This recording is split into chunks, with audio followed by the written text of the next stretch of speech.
Hello student, मैं S Yadav एक कक्षा में हार्दिक स्वागत करता हूं। हम पढ़ रहे हैं कक्षा 12 की पाठ्य पुस्तक मानव भूगोल के मूल सिद्धांत और उसका अध्याय 8। और आज हम अध्याय 8 के क्या करेंगे, अभ्यास प्रश्न करेंगे। एक बार मैं आपको याद दिला देता हूं बच्चों, पूर्व में जो हमने वीडियो देखे उसके अंदर हमने देखिए दो चीज़ों को पढ़ा, एक तो परिवहन के साधन और दूसरा संचार के साधन। परिवहन के साधनों के अंतर्गत हमने कई विधाओं को पढ़ा, जैसे स्थल परिवहन, और स्थल परिवहन में सड़क मार्ग और रेल मार्ग। उसके बाद हमने पढ़ा जल परिवहन। जल परिवहन के अंदर देखिए हमने देखे आंतरिक परिवहन के मार्ग और समुद्री परिवहन के मार्ग। उसके बाद हमने पढ़ा वायु परिवहन, और वायु परिवहन के साथ साथ देखिए पाइपलाइनों को भी हमने पढ़ा। और उसके बाद अंत में देखिए पिछले वीडियो में हमने पढ़ा संचार के साधन। और आज हम उनके सारे के सारे जितने भी वीडियो हैं उनसे संबंधित देखिए हम देखेंगे हमारी पाठ्य पुस्तक के अभ्यास प्रश्नों को। तो बच्चों तैयार हो जाइए, अपनी कॉपी पेन निकालिए, नोटबुक निकालिए। और सबसे पहले देखिए हम देखते हैं पहला ही प्रश्न। और पहला प्रश्न देखिए हमारा है कैसा, विकल्प पर आधारित अर्थात वस्तुनिष्ठ प्रकार का। और उसके बाद देखिए वस्तुनिष्ठ प्रश्नों के अंदर पूर्व में भी देखिए आप लोगों ने देखा होगा 4 विकल्प होते हैं, उनमें से सही विकल्प का क्या करना होता है, चयन करना होता है। तो देखिए नीचे दिए गए 4 विकल्पों में सही उत्तर को चुनिए। तो हम यहां पर देखते हैं पहला प्रश्न आता है, पार महाद्वीपीय स्टुअर्ट महामार्ग किनके मध्य से गुजरता है। तो यहां पर देखिए एक महामार्ग का नाम है जिसका नाम है स्टुअर्ट महामार्ग। और यह महामार्ग देखिए पाया जाता है ऑस्ट्रेलिया महाद्वीप के अंदर, अर्थात ऑस्ट्रेलिया देश के अंतर्गत। पहला ऑप्शन दिया है जिसका नाम है क, डार्विन और मेलबर्न। उसके बाद ख के अंदर दिया हुआ है एडमंटन और एंकरेज। और उसके बाद ग में दिया है वैंकूवर और सेंट जॉन। और उसके बाद देखिए घ में दिया गया चौथा चेगडू और लहासा, ये चीन का देखिए मार्ग है। उसके बाद वैंकूवर और सेंट जॉन की बात करें तो कनाडा का महत्वपूर्ण मार्ग है। एडमंटन और एंकरेज की बात यदि हम करें, यह भी उत्तरी अमेरिका का एक महत्वपूर्ण मार्ग है। और उसके बाद आता है डार्विन और मेलबर्न। तो इसका सही उत्तर कौन सा है, डार्विन। उत्तरी ऑस्ट्रेलिया राज्य की राजधानी का नाम क्या है, डार्विन। और उसके बाद देखिए एक है इसका विक्टोरिया राज्य, और विक्टोरिया राज्य की राजधानी का नाम है मेलबर्न। और दोनों को जोड़ने वाला मार्ग को कहा जाता है स्टुअर्ट महामार्ग कहा जाता है। अगला क्वेश्चन देखते हैं। देखिए अगले में है, किस देश में रेल मार्गों के जाल का सघनतम घनत्व पाया जाता है। किसका पूछा गया है इसमें, रेल मार्ग। और उनका भी क्या पूछा गया है, देखिए यहां पर घनत्व पूछा गया। और कैसा घनत्व पूछा गया, सघन। अर्थात यहां पर हमारे पास जो पहले ऑप्शन में है क, ब्राजील। दूसरा देखिए ऑप्शन दिया हुआ है यहां पर ख, कनाडा। और तीसरे नंबर पर संयुक्त राज्य अमेरिका। और घ में दे रखा है रूस। तो इस तरह से देखिए 4 देशों के नाम लिखे हुए हैं, और सही इसका उत्तर होगा संयुक्त राज्य अमेरिका, जिसे क्या कहा जाता है, यूएसए भी कहा जाता है, यूनाइटेड स्टेट ऑफ अमेरिका। अगला प्रश्न देखते हैं। देखिए वृद्ध ट्रंक मार्ग होकर जाता है। तो पहला ऑप्शन अपने इसमें दिया हुआ है क, और जिसका नाम भूमध्य सागर हिंद महासागर से होकर।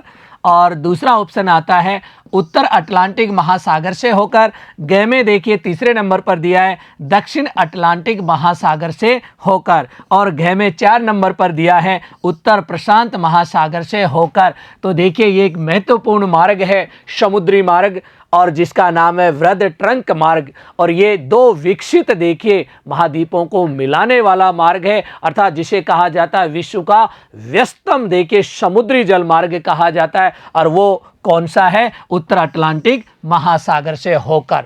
तो इसका सही उत्तर कौन सा होगा, ख होगा। इसके बाद दूसरा प्रश्न देखते हैं। देखिए बिग इंच पाइपलाइन के द्वारा परिवहित किया जाता है। ये महत्वपूर्ण देखिए उत्तरी अमेरिका की एक पाइपलाइन है जिसका नाम क्या है, बिग इंच पाइपलाइन। अब देखिए इसके अंदर देखिए जो परिवहन होता है उसके बारे में पूछा गया है। परिवहित किया जाता है दूध का या पानी यानी जल का। उसके बाद तरल पेट्रोलियम गैस जिसको क्या कहते हैं, एलपीजी का। और चौथा ऑप्शन दे रखा है इसमें पेट्रोलियम का। तो देखिए बच्चों जल्दी से सोचिए, और मैंने बताया भी था पढ़ाते समय किसका परिवहन किया जाता है इसके अंदर। सही उत्तर क्या है इसका, पेट्रोलियम का देखिए यहां पर क्या किया जाता है, परिवहन किया जाता है। अगला देखिए प्रश्न देखते हैं, चैनल टनल जोड़ता है। तो यहाँ पर देखिए, जिस तरह से देखिए आपने सुना होगा जल संधि। अब जल संधि देखिए सकड़ी भी हो सकती है और चौड़ी भी हो सकती है। यदि जल संधि चौड़ी होती है तो उसे कहा जाता है चैनल। और जल संधि होती क्या है? दो देखिए बड़े जलीय भागों को जोड़ने वाला जो सकड़ा जलीय भाग होता है उसको कहा जाता है चैनल। तो यहाँ पर यदि हम देखें इंग्लैंड और इंग्लैंड के बाद देखिए दूसरा देश है फ्रांस, उनके बीच में एक चैनल पाया जाता है जिसका नाम है इंग्लिश चैनल। उस चैनल के बीच के अंदर देखिए एक टनल बनाई गई है। टनल को हिंदी में कहते हैं सुरंग बनाई गई है जिससे परिवहन मार्ग गुजरते हैं। और दो शहरों को जोड़ने वाला परिवहन मार्ग कौन सा है? तो देखिए सबसे पहले देखते हैं कै में दिखा है लंदन और बर्लिन। दूसरा देखिए लिखा है कै में बर्लिन पेरिस। तीसरे में लिखा है गै अर्थात पेरिस लंदन। और उसके बाद आता है चौथे नंबर पर घै बार्सिलोना और बर्लिन। तो कहने का मतलब ये चार शहरों के नाम है आपके पास और इनमें से देखिए आपको चुनना है कौन सा जोड़ा सही है। और सही जोड़ा कौन सा है? गै। पेरिस यानी फ्रांस, लंदन यानी इंग्लैंड। फ्रांस और इंग्लैंड के बीच से होकर देखिए यह मार्ग गुजरता है और इसी मार्ग को कहा जाता है यूरो टनल भी कहा जाता है इसे। उसके बाद अगले प्रश्न पर चलते हैं और सबसे पहले पढ़ते हैं निर्देश। निम्नलिखित प्रश्नों के उत्तर लगभग 30 शब्दों में दीजिए। शब्द सीमा कितनी है? और शब्द सीमा का हमें विशेषकर ध्यान रखना है। शब्द सीमा है 30 शब्दों में उत्तर देना, उससे न कम हो और न उससे अधिक हो। तो पहला प्रश्न आता है पर्वतों, मरुस्थलों तथा बाढ़ संभावित प्रदेशों में स्थल परिवहन की क्या क्या समस्याएं हैं? हमें यहाँ समस्याओं को बताना है। पर्वत, मरुस्थल और बाढ़ वाले क्षेत्रों में देखिए परिवहन मार्गों का जाल नहीं पाया जाता है। उसके लिए कई कारक होते हैं, उन कारकों को हमें क्रम से लिखना है। सबसे पहले लिखते उत्तर, उसके बाद पर्वत व पहाड़ी भागों, गर्म मरुस्थलीय क्षेत्रों एवं बाढ़ संभावित प्रदेशों में स्थल परिवहन के मार्गों के निर्माण व उनके रखरखाव पर अधिक खर्च आता है। तो पहली प्रॉब्लम्स किसकी है? खर्चे की, अर्थात यहाँ पर खर्चा ज़्यादा आता है। इसके अतिरिक्त इन क्षेत्रों में स्थल मार्गों का निर्माण चुनौतीपूर्ण एवं जोखिम भरा होता है। तो यहाँ पर तो देखिए, यहाँ यदि हम कहें स्थल परिवहन का निर्माण करना इतना आसान नहीं होता। क्या है? चैलेंज है, चुनौती है। और दूसरा देखिए यहाँ पर जोखिम भी अत्यधिक पाया जाता है। अगला प्रश्न देखते हैं। देखिए पार महाद्वीपीय रेल मार्ग क्या होता है? ये मैंने आपको देखिए पार महाद्वीपीय विश्व के कुछ रेल मार्गों को जब पढ़ाया उस समय भी आप लोगों को बताया। ऐसा देखिए मार्ग जो पूरे महाद्वीप को देखिए आर पार करता हो एक किनारे से दूसरे किनारे, अर्थात एक छोर से दूसरे छोर को जोड़ता है। ऐसे मार्गों को क्या कहा जाता है? पार महाद्वीपीय मार्ग। ये सड़क मार्ग भी हो सकते हैं या रेल मार्ग भी हो सकते हैं। तो यहाँ पर पूछा गया कौन से मार्ग? रेल मार्ग। उत्तर अब लिखिए यहाँ पर पार महाद्वीपीय रेल मार्ग ऐसे रेल मार्ग होते हैं जो पूरे महाद्वीप से गुजरते हुए इसके दोनों छोरों यानी किनारों को जोड़ते हैं। इनका निर्माण आर्थिक और राजनीतिक कारणों से विभिन्न दिशाओं में लंबी यात्रा की सुविधा प्रदान करने के लिए किया जाता है। यात्राएं कैसी होती है? लंबी, क्योंकि मार्ग जब लंबा है तो देखिए यात्राएं भी अपने आप कैसी हो जाएगी? लंबी हो जाएगी। उसके बाद अगला प्रश्न देखते हैं, जल परिवहन के क्या लाभ हैं? जब सीधा सा सवाल पूछा जाता है इस तरह से तो देखिए हमें उत्तर में लिखना होता है क्रम से। देखिए एक एक करके लाभों को लिखना होता है। जैसे यहाँ लिखा है उत्तर, जल परिवहन के निम्नलिखित लाभ हैं। जैसे नंबर 1, जल परिवहन में मार्गों का निर्माण नहीं करना पड़ता। सीधा सा है, जल परिवहन के अंदर देखिए सड़कें नहीं बनानी होती है या हम कहें रेल की जो पटरियां होती है वो बिछानी नहीं होती है, इसलिए देखिए खर्चा कम हो जाता है, लागत कम हो जाती है। दूसरा देखिए, जलीय परिवहन के महासागर आपस में एक दूसरे से जुड़े होते हैं। तो सबसे बड़ी बात है कि यहाँ पर देखिए जोड़ने के लिए अतिरिक्त किसी प्रकार की आवश्यकता नहीं पड़ती। एक महासागर दूसरे महासागर से क्या होता है? आपस में जुड़ा भी होता है। अगला देखिए, यह परिवहन का सबसे सस्ता साधन भी है। जब देखिए इसके निर्माण और रख रखाव में कोई लागत ही नहीं आती है तो कैसा संसाधन हो गया ये, या हम कहें परिवहन का कैसा साधन हो गया ये? सस्ता। और देखिए नंबर 4, जल परिवहन की ऊर्जा लागत अपेक्षाकृत कम होती है। तो सीधा सा है, देखिए यहाँ की जो ऊर्जा लागत है वो भी क्या होती है, कम होती है। अब देखिए अंतिम प्रकार के प्रश्न देखते हैं जो निबंधात्मक प्रकार के क्या है हमारे इसमें प्रश्न हैं। तो उनके निर्देश पढ़ते हैं।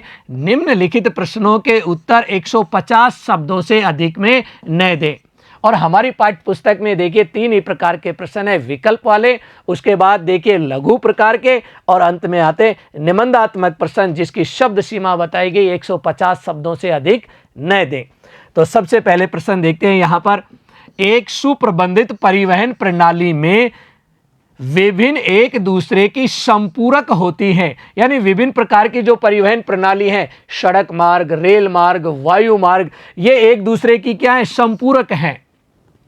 इस कथन को स्पष्ट कीजिए। अब देखिए हमें इस कथन को क्या करना है, स्पष्ट करना है। एक एक परिवहन को लेकर देखिए इसको क्या करना होता है, स्पष्ट। और इसका उत्तर किस तरह से लिखेंगे, देखिए विश्व की परिवहन की प्रमुख विधाएं स्थल, जल, वायु और पाइपलाइन है। तो सबसे पहले विधाओं को बताया हमने, इनका प्रयोग अंतः प्रादेशिक तथा अंतरा प्रादेशिक परिवहन के लिए किया जाता है, अर्थात एक प्रदेश के अंतर्गत या एक प्रदेश से दूसरे प्रदेश को जोड़ने के लिए इनका क्या किया जाता है, प्रयोग किया जाता है।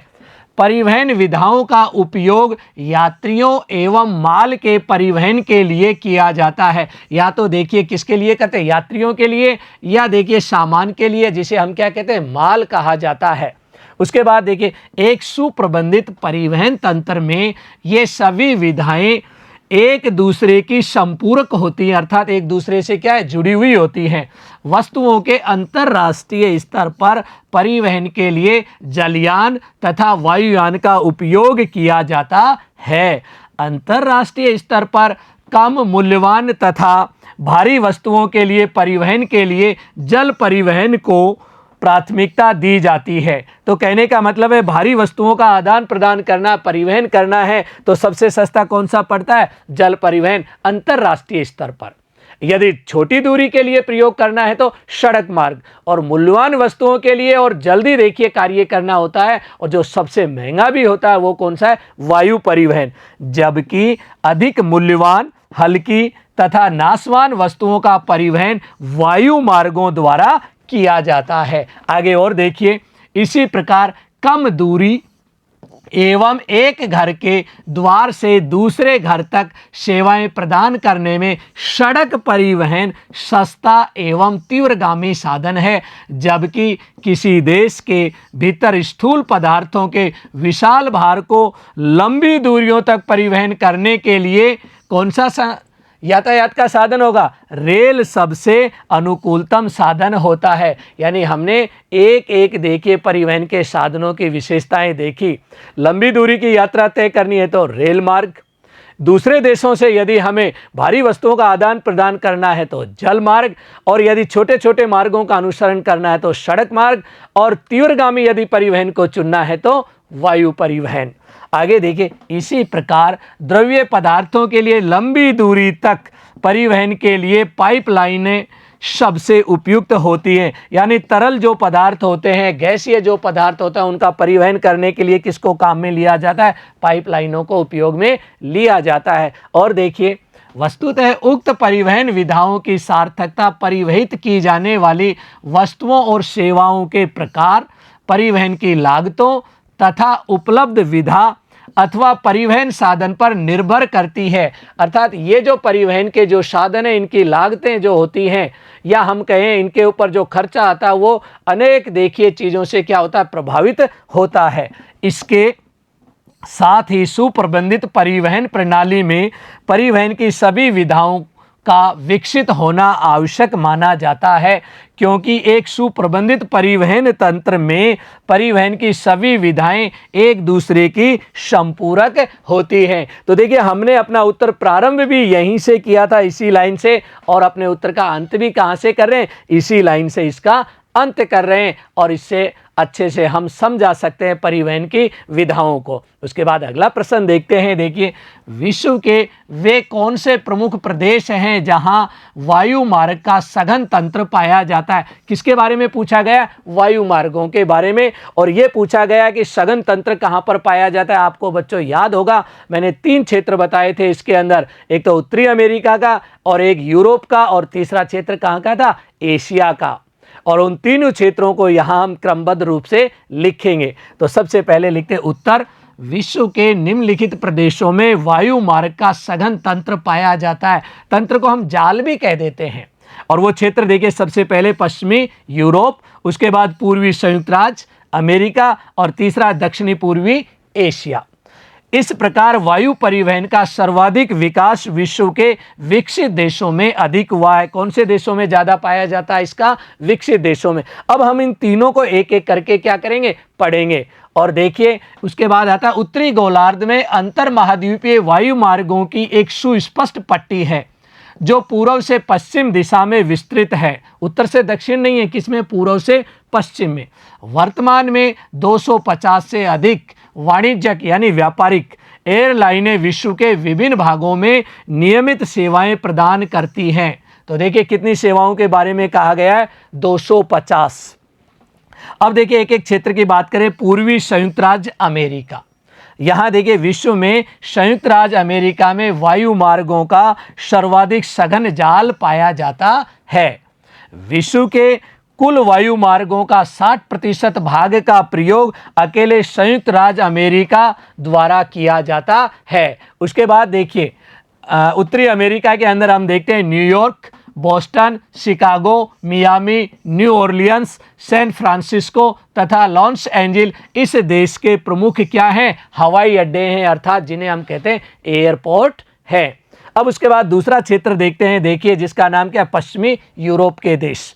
पश्चिमी यूरोप के देशों, यूनाइटेड किंगडम जिसे शॉर्ट में क्या कहा जाता है? UK, Spain, France, Germany, Denmark, Sweden और नीदरलैंड में वायु मार्गों का सघन जाल फैला हुआ है।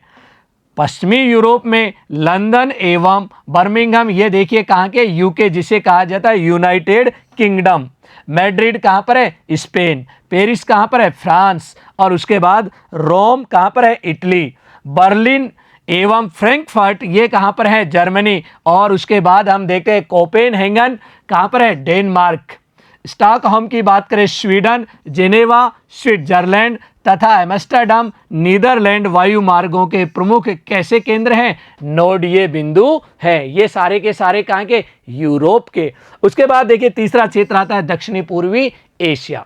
और दक्षिणी पूर्वी एशिया के देखिए यहाँ देश और क्षेत्र देखते हैं। दक्षिणी पूर्वी एशिया में Bharat, Bangladesh, Thailand, Malaysia, Singapore, Indonesia तथा फिलीपींस में वायु मार्गों का सघन जाल पाया जाता है।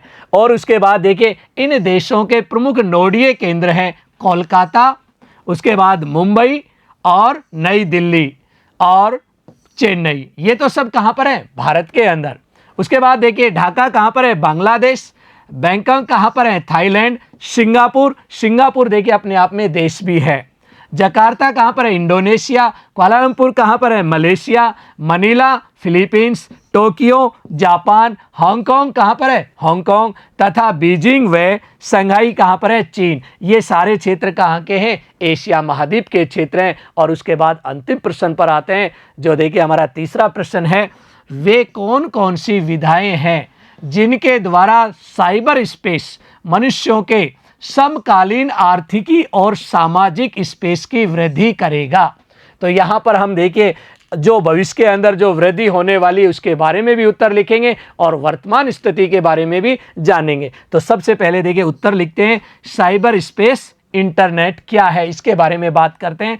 साइबर स्पेस विद्युत द्वारा कंप्यूटरीकृत स्पेस का संसार है। यह वर्ल्ड वाइड वेबसाइट जैसे इंटरनेट द्वारा आवर्त है यानी घिरा हुआ है। अतः यह भेजने वाले और प्राप्त करने वाले के शारीरिक संचलन के बिना कंप्यूटर पर सूचनाओं के प्रेषण का मतलब होता है भेजना और प्राप्ति की विद्युतीय अंकीय को कहते हैं डिजिटल दुनिया है। इसे इंटरनेट के नाम से भी जाना जाता है। अर्थात इंटरनेट पर जो भी सूचनाएं होती हैं वो किसके रूप में पाई जाती है? डिजिटल रूप में पाई जाती है। और देखिए बिना व्यक्ति के भी हम इन सूचनाओं को एक स्थान से दूसरे स्थान पर क्या कर सकते हैं? भेज सकते हैं। आगे देखिए, साइबर स्पेस प्रत्येक जगह विद्यमान है। यह किसी कार्यालय में, जल में चलती नौका में, उड़ते जहाज़ों में, कहीं भी हो सकता है। देखिए इंटरनेट का प्रयोग हम कहीं भी कर सकते हैं, बंद कमरे में भी कर सकते हैं, खुले आसमान के नीचे भी कर सकते हैं, या पानी पर भी कर सकते हैं, पर्वतों पर भी इसका प्रयोग हम कर सकते हैं। साइबर स्पेस में प्रगति मानव के इतिहास में जिस गति से इलेक्ट्रॉनिक नेटवर्क का विस्तार हुआ है वह अभूतपूर्व है। सन 1995 में 5 करोड़, 2000 में 40 करोड़ और 2010 में 200 करोड़ इंटरनेट प्रयोक्ता हो गए, अर्थात उपभोक्ता। देखिए धीरे धीरे क्रम से बताया गया। विगत कुछ वर्षों में वैश्विक प्रयोक्ताओं का संयुक्त राज्य अमेरिका से विकासशील देशों में स्थानांतरण हुआ है। यानी कहने का मतलब है इंटरनेट का विस्तार विकसित देशों से कहां पर हो रहा है? विकासशील देशों की ओर हो रहा है। आगे देखिए, संयुक्त राज्य अमेरिका में प्रयोक्ताओं का प्रतिशत अंश 1995 में 66% रह गया। वर्तमान में समय में विश्व के अधिकांश प्रयोक्ता संयुक्त राज्य अमेरिका, ब्रिटेन, जर्मनी, जापान, चीन और भारत, यानी हम कह सकते हैं देखिए संयुक्त राज्य अमेरिका और उसके बाद देखिए ब्रिटेन, जर्मनी ये यूरोप के, जापान, चीन और भारत ये एशिया महाद्वीप के देश है, जहां पर देखिए इनके धीरे धीरे उपभोक्ता क्या हो रहे हैं? बढ़ रहे हैं। अब देखिए इसका भविष्य क्या है। विश्व में करोड़ों व्यक्ति प्रति वर्ष इंटरनेट का प्रयोग करते हैं। साइबर स्पेस लोगों के समकालीन आर्थिक और सामाजिक स्पेस को ईमेल, ई वाणिज्य, ई शिक्षा और ई प्रशासन के माध्यम से विस्तृत करेगा। यानी धीरे धीरे इन क्षेत्रों के अंदर इसका क्या करेगा? विस्तार करेगा। आगे पढ़ते हैं, देखिए फैक्स, टेलीविज़न तथा रेडियो के साथ इंटरनेट समय और स्थान की सीमाओं को लांघते हुए अधिक से अधिक लोगों तक पहुंच रहा है। ये आधुनिक संचार प्रणालियां हैं जिन्होंने परिवहन से कहीं अधिक वैश्विक ग्राम, ग्लोबल विलेज की संकल्पना को साकार किया है। जैसे जैसे तकनीकी का विकास हो रहा है तथा सुरक्षात्मक दृष्टिकोण से इस पर लगाए गए प्रतिबंध समाप्त हो रहे हैं, निजी व्यावसायिक कंपनियां, शैक्षणिक संस्थान तथा संस्कार द्वारा इन सूचनाओं तथा उपग्रह चित्रों का उपयोग असैनिक क्षेत्रों जैसे नगरीय नियोजन, प्रदूषण नियंत्रण, वन विनाश अर्थात वनोन्मूलन से प्रभावित क्षेत्रों को ढूंढना तथा सैकड़ों भौतिक प्रतिरूपों एवं प्रक्रमों को पहचानने हेतु किया जाएगा। इस तरह से देखिए हम निबंधात्मक प्रश्न का उत्तर लगभग 150 शब्दों में लिख सकते हैं कि वर्तमान स्थिति क्या, पूर्व में स्थिति क्या और भविष्य क्या होगा। और विशेषकर जो हमें लिखना था इसके अंदर किसके बारे में? साइबर के बारे में, अर्थात हम कह सकते हैं साइबर स्पेस अर्थात इंटरनेट के बारे में। तो बच्चों इस तरह से आज का हमारा अध्याय पूरा हो जाता है, जिसके अंत में हमने क्या किए? अभ्यास प्रश्नों को, और आप अच्छे से अपनी नोटबुक में इन्हें नोट कर लेना और परीक्षा की दृष्टि से इन प्रश्नों को देखिए याद भी कर लेना। अगले अध्याय में फिर मिलेंगे, तब तक के लिए सभी बच्चों को धन्यवाद।